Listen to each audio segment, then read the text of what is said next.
அனைவருக்கும் வணக்கம். என் பெயர் சக்தி பாலா. வகுப்பு 5 ஊராட்சி ஒன்றிய தொடக்கப்பள்ளி சேரன் மகாதேவி, திருநெல்வேலி மாவட்டம். திருக்குறள். அறம்போலும் கூர்மையரேனும் மரம்போல்வர் மக்கட்பண்பு இல்லாதவர்.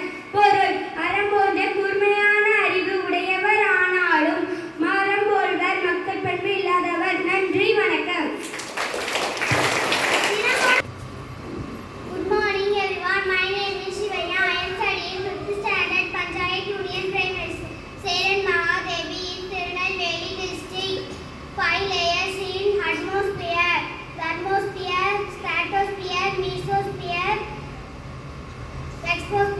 Thank you.